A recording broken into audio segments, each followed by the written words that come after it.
and welcome to Making Waves, a series of short online chats with people who, through their work, help shape and lead the environmental movement here in Ireland. In Making Waves, we explore the diverse, energetic and sometimes revolutionary ways in which the greatest environmental issues affecting our oceans and the wider world are tackled. In this series, we focus on research, policy, agriculture, activism and community engagement. Fergal Smith is a former professional surfer turned regenerative farmer. Regenerative farming is an approach which tries to repair the soil and actively counteract climate change through its farming methods. Fergal Smith, you're a regenerative farmer down in Lahinch in County Clare, so you're near the coast. In fact, you've got a lovely mix of the land and the sea in your life story. You're a professional surfer who has come back to the land. And also I would encourage anyone to watch your TEDx talk where you tell that story. First though, regenerative farming, I hadn't really heard that phrase before. Can you tell us what's involved in regeneration when it comes to farming? So I grew up on an organic farm, but regenerative farming is kind of the only thing we should be focusing on, in my opinion, because obviously organic is great, but organic has kind of got into a certification wormhole of ticking boxes to be not using chemicals, essentially. But if the land isn't going upwards, it's going downwards. Nothing stays static, nothing goes sideways.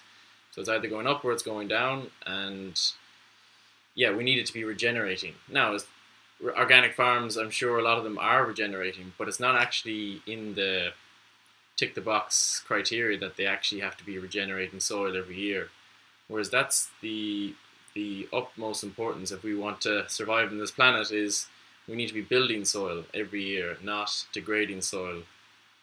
And I don't have the numbers in front of me, but if you look at the amount of topsoil we're losing every year, you should be concerned. So regenerative farming means you're going to build soil every year, and that's, to me, that's our solution. I grew up on a farm and we weren't organic. It was just a small farm, so I suppose in a way we were limited in the amount of damage we could do. But I never really heard of building soil or soil going up. What does that mean? What it essentially is that, and making sure that you're not taking away from the thousands and thousands of years of soil that got built before any of us. And I hear from farmers around here that, they'd be farming a garden or whatever, and they would say, oh, the soil went out of it. And the soil didn't go out of it. We got rid of it, essentially, by our practices. So we need to do the opposite. We need to make sure that every year on year, that we're seeing soil building. And there's loads of ways of doing that. There's looking at plant species, bugs, animals, whatever, but it needs to be going upwards. Farming and ocean, they've sometimes been at loggerheads, but the life you're carving out for yourself, I guess it's about the links between the land and the sea being strengthened, isn't it? Yeah, so I grew up near enough to the sea in Westport and Mayo, but it wasn't close enough. So surfing for me was tricky. Living on a farm, we'd drive half an hour, 40 minutes, or an hour even to get to the sea for a surf.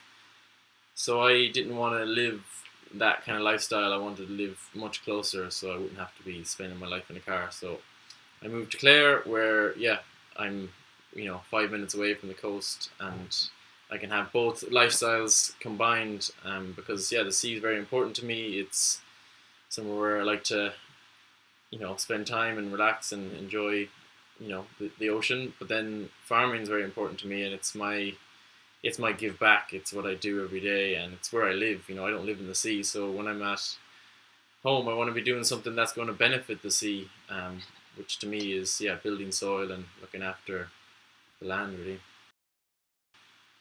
Historically, farmers probably don't see their connection to the sea, do they? Because and include the farm I grew up on, we use sprays and nitrates, and we don't see that it washes off and eventually ends up through simple process of going downhill in the sea. How do we re-establish our connection to the ocean as farming people.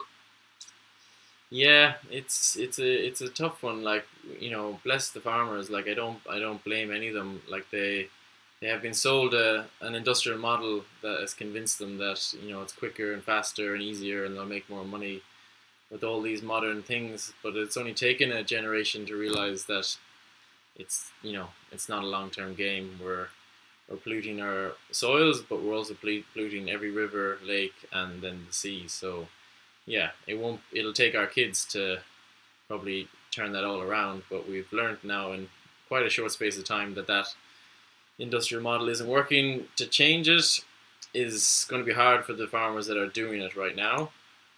But I think the key, you know, legislation can be great, you know, it can really change things overnight, but I think it has to come from actual farms doing it a different way and showing them, you know, a success story, that the land is getting better every year, you're making money, you know, you're showing them all the positives rather than just penalize them and give out to them. That doesn't really, you know, your kids don't like that. So it's kind of like showing them a nicer way of farming that's more enjoyable. You don't have to put a knapsack on your back. You don't have to use chemicals, and you're going to see more wildlife and your grass is going to grow better. And what else goes on at Moy Hill Farm then that can be an example to the farmers next to you, to other farmers elsewhere, just spreading that message of regenerative farming out from where you are? Yeah, I suppose it all ties into that industrial model that was sold to the farmers. So they're using industrial farming techniques and then they're selling in an industrial farming model, which is commodities, you know, one thing, be it beef, grain, milk, whatever it is, and it's large volumes into one stream and you have no control over that commodity. So the exact opposite of what we do is many different local streams, be it the CSA membership, local markets, we have a farm shop on site, local restaurants, you know, as many different things as we can in the area. We really try and focus on, you know, the local towns and go outwards slowly as we have more demand or more supply.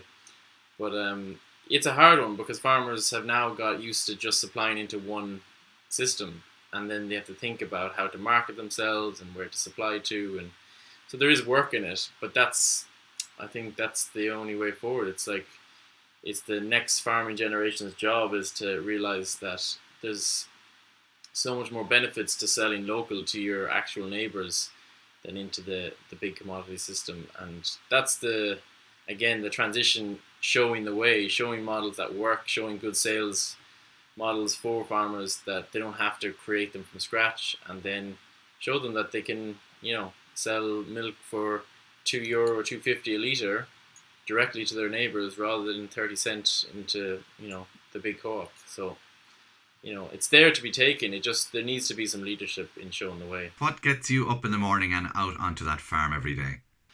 Yeah, like I was harvesting this morning, and someone came to the farm shop and she said her daughter ate 2 bags of kale yesterday, and I was just like, well, that'll keep me going today.